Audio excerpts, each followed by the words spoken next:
Oke, assalamualaikum warahmatullahi wabarakatuh. Waalaikumsalam warahmatullahi wabarakatuh. Bagaimana kabarnya Anda semuanya? Alhamdulillah. Alhamdulillah baik ya. Walaupun kita di dalam bulan suci Ramadan masih melaksanakan ibadah puasanya, namun tetap semangat dan tetap sehat dan bahagia terus ya. Tetap terutamanya semangat dulu untuk dunia pembelajaran. Oke, materi pada minggu ini adalah pembelajaran micro teaching. Itu bersama saya Dr. Efrianto MPD. Saya home base-nya di STP Pesisir Selatan di Sumatera Barat. Mungkin kita sudah pernah mendengar apa yang dimaksud dengan micro teaching. Ananda, kita bahas micro teaching itu berdasarkan pakar, bukan berdasarkan kita sendiri. Ya. Di sini saya membawakan ada 3 atau 2 pakar. Yang pertama Sukirman pada tahun 2012. Di sana mengatakan ada kata mikro dan ada teaching. Silakan, Yoga, apa yang bisa dibahas tentang Sukirman tersebut? Silakan. Apa yang dikatakan sama Sukirman? Yang dikatakan mikro teaching tersebut. Satu pendekatan atau cara untuk melatih penampilan mengajar yang dilakukan secara mikro atau disederhanakan. Boleh dikatakan di sini kata Sukirman tersebut yaitu melatih penampilan untuk mengajar. Yang mengajar itu adalah siapa? Guru atau tenaga pendidik. Kemudian kita lanjutkan ke bawah, yaitu menurut Asril pada tahun 2011 yaitu, silakan. Menurut Asril 2011, definisi dari micro teaching adalah sebuah model pengajaran yang diperkecil dan memiliki istilah lain real teaching. Kata diperkecil yang dimaksud di sini mencakup beberapa hal. Yang pertama, jumlah siswa atau mahasiswa yang terbatas, ruang kelas terbatas, waktu pembelajaran yang terbatas, dan lain-lain. Nah, mungkin dapat disimpulkan di sini menurut Asril itu apa? Semuanya itu dibatasi, ya, semuanya dibatasi. Baik masalah daripada siswanya atau muridnya, kemudian di segi waktunya juga, kemudian pertemuannya juga atau durasi waktu itu digunakan pada itu menurut pendapat Asril 2011. Kemudian yang terakhir Edo, coba sebutkan yang mikro itu apa? Pengajaran mikro atau micro teaching merupakan suatu situasi pengajaran yang dilaksanakan dalam waktu dan jumlah siswa yang terbatas, yaitu selama 5-20 menit dengan jumlah siswa sebanyak 3-10 orang. Hal tersebut diungkap oleh Popper dan Allen 1971. Nah, di sini semakin jelas. Katanya waktu cuma 5-20 menit. Itu mengadakan micro teaching. Kemudian siswa yang ada di dalamnya itu diperkirakan 3-10. Seandainya lebih dari 3 atau lebih dari 10 bagaimana menurut Ananda? Bisakah dijadikan micro teaching? Halo? Bagaimana? Kita kembalikan lagi kepada Sukirman dan Asril. Dia di sana dibatasi. Tetapi dikuatkan oleh Popper dan Allen pada tahun 1971.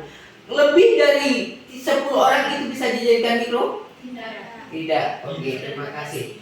Mungkin kita bisa batasi. Mikro itu adalah kecil. Semuanya dibatasi, ya. Baik muridnya, waktunya juga. Kemudian kita lanjutkan. Konsep pengajaran mikro menurut para ahlinya, kita memiliki konsep, bukan saja kita micro teaching sekarang, kita harus memiliki konsep yang utuh. Konsep yang utuh itu ada yang menurut tadi ada Allen, kemudian ada Waskito. Kemudian mohon untuk disebutkan menurut cover dulu apa menurut dia. Silakan. Yang di atas nomor 1. Konsep pengajaran tersebut seperti apa? Pengajaran mikro atau micro teaching merupakan suatu situasi pengajaran yang dilaksanakan dalam waktu dan jumlah siswa yang terbatas, yaitu selama 5-20 menit dengan jumlah siswa sebanyak 3-10 orang. Hal tersebut diungkap oleh Popper dan Allen 1971. Oke. Memang memiliki konsep ya, tidak lebih, boleh dikatakan tidak lebih dari 10. Ya, 3 tidak apa-apa. Itu yang mikro. Nah, kemudian ada Waskito yang mengatakan, silakan. Madinah. Wasito tahun 1977 mendefinisikan mikro teaching adalah suatu metode pembelajaran mengajar atas dasar temperament yang tekniknya dengan cara mengisolasikan komponen-komponen proses belajar mengajar sehingga calon guru dapat menguasai setiap komponen satu persatu dalam situasi yang disederhanakan atau dikecilkan. Oke, ada bahasa mengisolasi. Apa maksud dari bahasa mengisolasikan itu? Kata mengisolasikan, mengasingkan. Boleh dikatakan kita pilih-pilih dikit. Nah, sesuai dengan bahasa waskito tersebut, mikro tersebut kita pilih, kita mengisolasikan daripada mahasiswanya juga kepada terkait dengan waktunya juga. Kita lanjutkan lagi, tujuan umum. Sebelum Ananda menuju pada tujuan umum, ada di sana terlihat mahasiswa. Katanya keseriusan mahasiswa dalam berkarya. Kalau kita tinjau dari tujuan umum tersebut, apa yang dikatakan? Silakan. Siapa yang bisa menjawab? Ini ada mahasiswa yang lagi melakukan sesuatu. Sesuatu di sini ada apa? Dengan kata ini ada tim pengajar, saya sendiri. Ya, mengapa seharusnya di sini tujuan umum? Silakan. Tujuan mikro teaching adalah untuk meningkatkan berbagai keterampilan mengajar sehingga calon guru mampu menciptakan proses pembelajaran yang efektif, efisien, dan menarik pembelajaran yang mendidik. Nah, ini sangat diharapkan ya. Calon guru ini yang pertama itu memberikan suatu efektif ya. Kemudian di sini efisien. Nah, yang sangat dibutuhkan memberikan suatu pelajaran yang mendidik di sini. Yang sangat menarik. Bagaimana kita bisa mengayomi nanti murid atau peserta didik kita? Tergantung pada kita sendiri nanti sebagai tenaga pendidik. Makanya di sini terlihat pada gambar begitu seriusnya daripada mahasiswa yang melakukan tugasnya masing-masing. Nah, tugas tersebut apa yang dilakukan oleh mahasiswa menurut Ananda?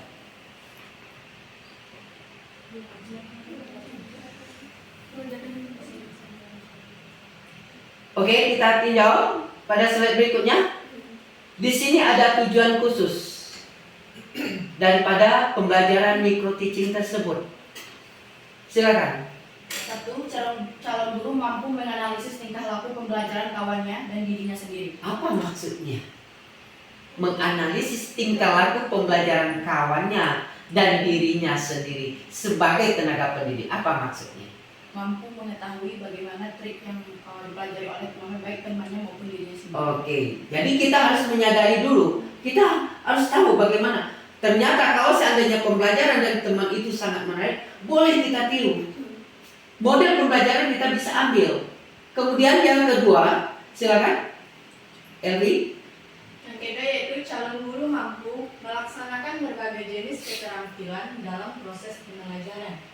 Nah, caranya itu itu mampu melaksanakan berbagai jenis keterampilan. Keterampilan yang Ananda ketahui seperti apa waktu mengajar?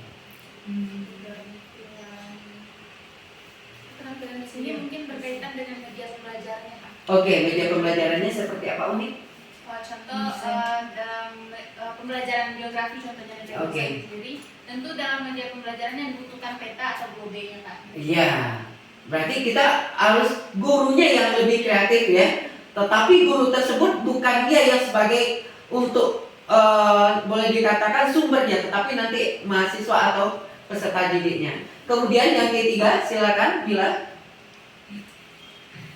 Calon guru mampu mewujudkan situasi pembelajaran yang efektif, produktif, dan efisien. Nah, ini sangat dibutuhkan di sini, efektif lagi. Yang guru itu harus efektif. Jadi sebelum dia mengajar, sebelum dia masuk kelas, sebenarnya sudah isi kepalanya atau mindsetnya. Mungkin bisa saja di rumah dia sudah mempelajari materi yang akan dikembangkan, materi yang akan dipaparkan demi untuk masa depan generasi bangsa nanti. Jadi boleh dikatakan di sini kita harus mempelajari dulu sebagai guru di rumah biar nanti ada efektif, produktif, dan efisien. Yang terakhir, Yoga. Yang keempat, calon guru mampu bertindak profesional. Yang maksud dari profesional tersebut seperti apa? Tidak mencampurkan urusan pribadi dengan Oke, tidak mencampurkan urusan pribadi dengan pekerjaan untuk mengajar. Ada lagi? Kalau seandainya gurunya sudah kena marah di rumah, mungkinkah kita marah lagi di kelas atau di kampus? Tidak. Berarti tidak profesional. Oke, profesional dari seseorang akan kita lihat lagi. Tahap-tahap pengajaran mikro ada 5. Ya, tahap yang pertama mungkin bisa disebutkan, Redo. Yang pertama, memahami wawasan dan melaksanakan teori keterampilan dasar mengajar. Apa maksud dari wawasan Ananda itu? Tahapan pertama itu kita mengajarkan micro teaching itu kita memahami wawasan. Apa maksudnya wawasan tersebut? Pengetahuan. Pengetahuannya bagaimana? Pengetahuannya bagaimana di sini? Memahami wawasan dan melaksanakan teori keterampilan dasar mengajar. Coba. Keterampilan dasar mengajar itu seperti apa yang bisa kita jadikan? Ini wawasan saya loh. Nah, apa itu? Contoh. Contoh atau pengalaman. Iya, bisa. Bisa? Kemudian bisa jadikan suatu pengalaman? Skillnya. Yang kedua, silakan. Lucia. Yang kedua, mengamati dan mencontoh penerapan model pembelajaran. Bolehkah kita sebagai seorang guru mencontoh atau model dari seseorang? Boleh. Jadi mungkin kita tidak akan pernah sama mengajar di tingkat SD, SMP, SMA, sederajat. Itu model pembelajarannya itu berbeda-beda. Mungkin tingkat SD mungkin pembelajarannya sambil bermain juga boleh. Tingkat SMP juga boleh, tetapi kita harus kontrol. Tingkat SMA sederajat juga boleh, tapi kita harus bisa mengontrol daripada peserta didiknya. Ya. Yang ketiga, silakan. Ini yang berat untuk tenaga pendidiknya. Menyusun perencanaan pembelajaran. Menyusun perencanaan pembelajaran seperti mata kuliah yang lainnya. Bagaimana betul menyusun perencanaan itu? Sebenarnya ini kenapa kita bisa katakan berat di sini pekerjaannya? Karena kita belum sepenuhnya untuk menjadi guru. Ya. Awal dari kita menjadi guru memang ini yang harus kita buat. Kita harus membuat suatu perencanaan. Jika Ananda merasa berat di sini, ya tanya lagi diri kita, mau jadi guru atau bagaimana? Atau rutinitas datang ke kampus atau sebagai tenaga pendidik. Kemudian yang keempat, Praktek ulang, mengamati ulang, dan mengamati ulang. apa maksudnya praktik ulang? Kita kaitkan dengan tahapan pengajaran mikro tersebut. Silakan. Yang pertama, praktik ulang. Nanti mempersiapkan mempelajari pembelajaran yang akan disampaikan di rumah terlebih dahulu. Iya. Baru siap terjun ke kelas. Ke kelas lagi. Kemudian maksud dari ulang di sini ngapain kita? Mencoba kembali. Jadi untuk mengajar itu bukan seperti simsalabim seperti itu, ya. Kita harus coba ulang lagi, sampai di mana praktik kita itu yang bagus. Kemudian mengamati ulang. Yang mengamati ini siapa? Kita sendiri. Kita biarkan teman yang mengajar. Kita melihat waktu micro teaching, kita pasti melihat teman bagaimana dia mengajar. Nah, kita mengamati, kemudian rekaman ulang. Tujuan daripada rekaman ulang di sini, ngapain kita? Mengevaluasi sejauh mana saya bisa menyerapkan skill saya untuk mengajar. Oke? Bisa? Yang kelima, Diskusi. penting nggak diskusi itu? Penting. Iya. Diskusi itu sangat penting untuk memecahkan suatu permasalahan. Tidak saja kita yang memfokuskan, tidak saja sebagai tenaga pendidik yang harus memaparkan, tetapi kita bawa anaknya, peserta didiknya untuk berdiskusi terkait dengan pokok pembahasan hari-harinya. Oke? Masih lama Dina?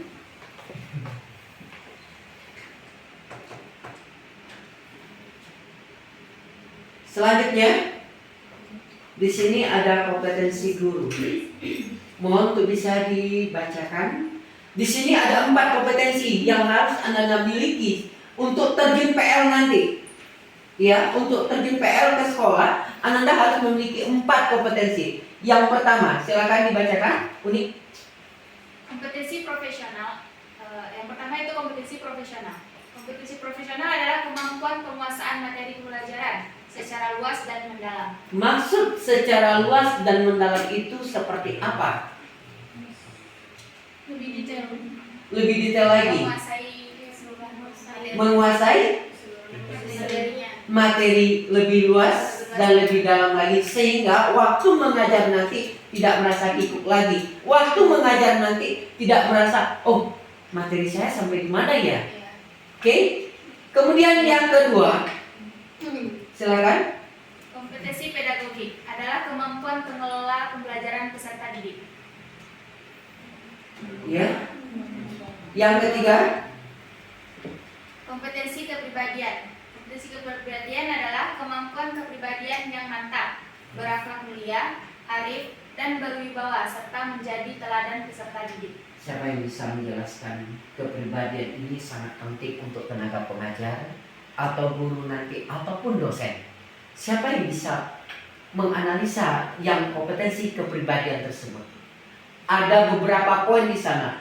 Katanya yang mantap, berakhlak mulia, arif, dan berwibawa. Apa maksud dari yang mantap tersebut? Jadi Pak, Silakan. jadi maksud mantap kepribadian itu, kompetensi kepribadian itu dimana sesuai yang dijelaskan kemampuan kepribadian yang mantap. Nah, salah satunya itu adalah tingkah laku dari pengajar atau seorang guru yang dapat menjadi contoh untuk siswa-siswanya atau peserta didiknya. Selanjutnya berakhlak mulia. Berakhlak mulia di sini mungkin gurunya itu taat beribadah sehingga memberikan contoh yang sangat luar biasa bagi siswa-siswanya. Oke. Selanjutnya berwibawa serta menjadi teladan peserta didik. Berwibawa di sini mungkin mempunyai sifat-sifat yang bisa menjadi contoh terhadap siswa-siswanya.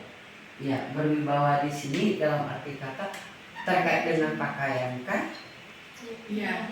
Tingkah laku kah? Pengelolaan. Karakter kah?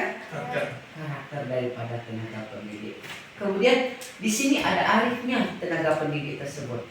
Arif maksudnya di sini bukan nama orang, ya, tetapi arif di sini apa maksudnya?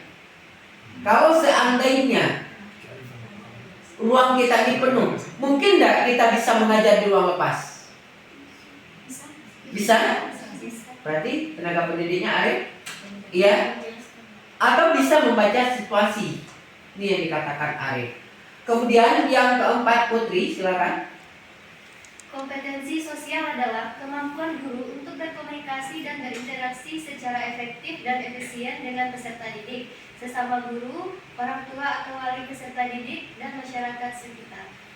Ini kompetensi yang sosial ini banyak ya.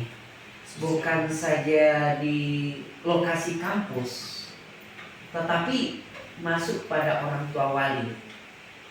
Nah, bagaimana kita untuk bisa menyamankan anak muridnya jika orang tuanya nanti akan lebih nyaman lagi? Bagaimana komunikasi kita seharusnya?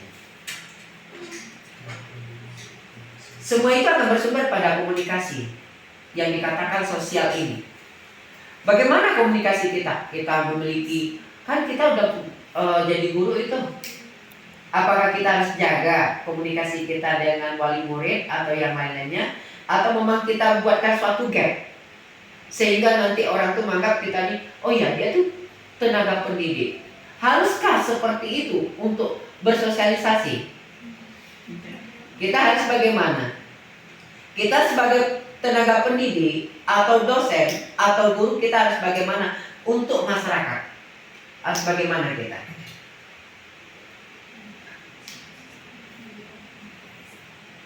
Cuma sedikit bahasa yang diletakkan di situ. Letakkan sesuatu pada tempatnya. Ya, jangan kita terus aja membawakan diri kita sebagai guru. Kalau kita udah di lapangan atau di pasar atau di mana, jangan. Kita harus membawa, kita harus klop dengan lingkungan. Jangan kita selalu membawakan diri kita, oh kita menampakkan diri kita, gengsinya lah itu bahasanya ya. Kita tetap jadi guru. Nah, sesuaikan dengan tempatnya. Letakkan sesuatu pada tempatnya. Oke. Itu ada 4 kompetensi yang calon daripada guru yang seperti Ananda miliki nanti untuk terjun ke lapangan. Kemudian ada peranan guru di dalam kelas. Itu ada 7. Ya. 7 peranan guru di dalam kelas. Mudah-mudahan ini tidak ada yang memberatkan. Ya. Yang pertama, membuat siswa belajar.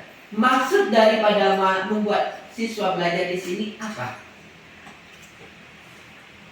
Apa maksudnya membuat siswa belajar? Bukankah murid atau peserta didik untuk datang ke kampus, untuk datang ke sekolah adalah untuk belajar? Maksud dari membuat siswa belajar itu apa? Memberikan tugas. Bagaimana?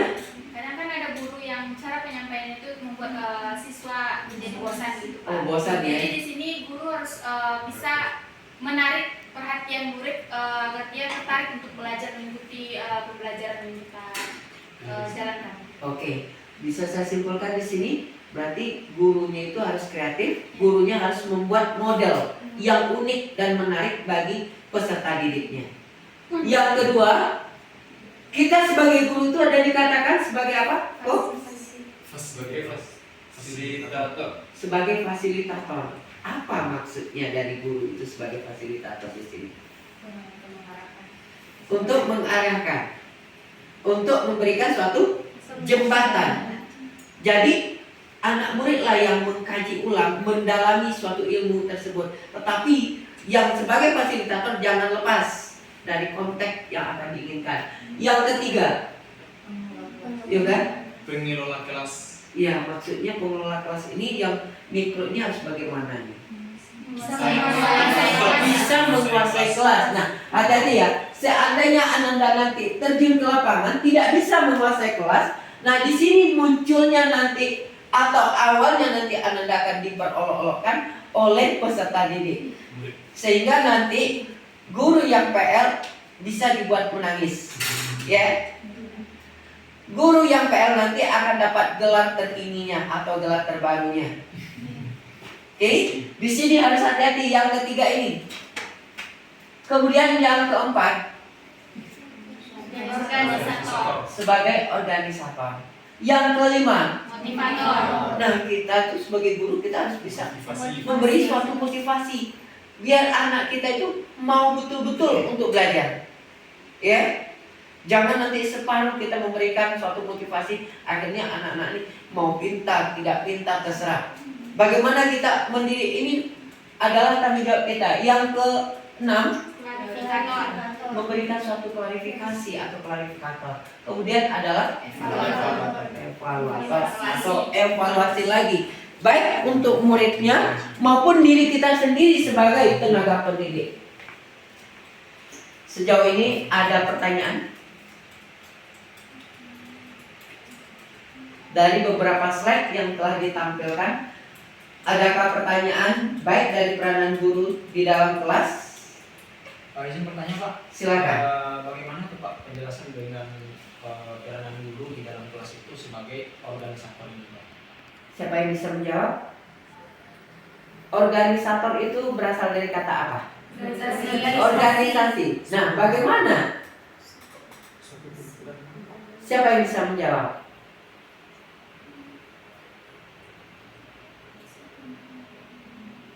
Organisator, organisasi.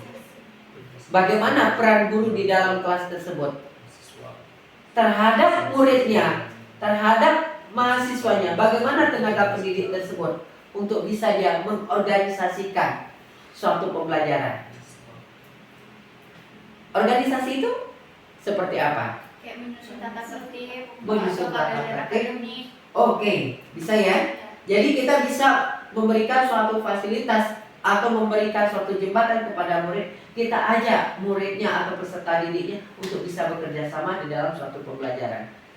Ada pertanyaan yang lain untuk peran guru di sini? Kalau tidak, kita lanjutkan.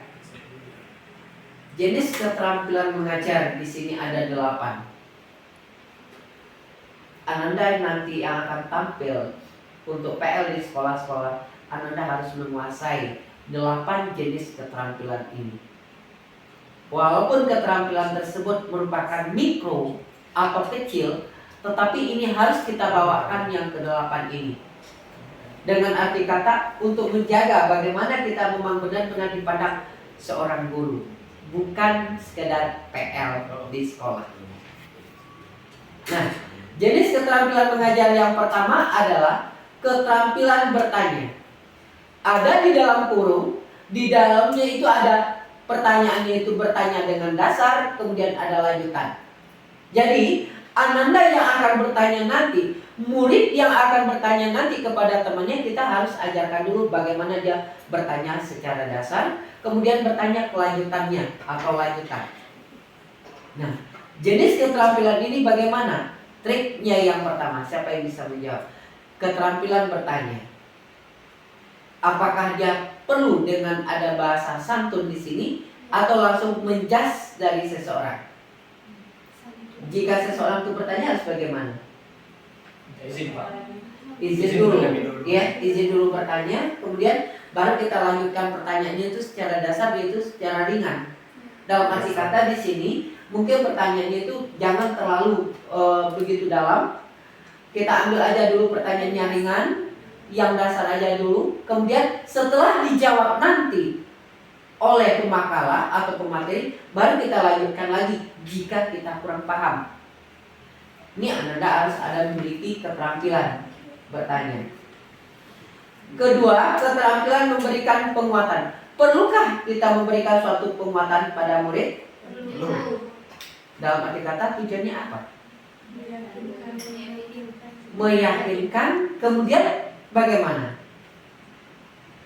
Kalau kita menguatkan pendapat daripada murid itu senang atau cimumut?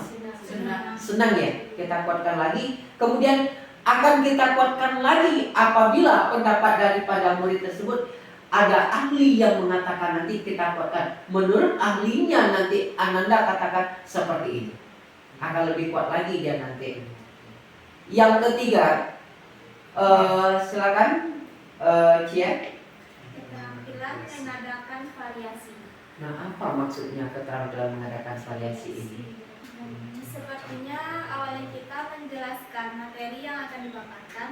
Setelah itu kita memberikan contoh dari apa materi yang kita bahas tersebut. Oke, kita memberikan contoh lagi. Di sini boleh nggak kita mengadakan humoris sedikit kepada murid atau peserta didik? Atau tegang terus, atau dengan wajah killer terus? Jadi di sini adanya materi, kemudian ada juga variasi di sini. Dalam arti kata juga ada humorisnya.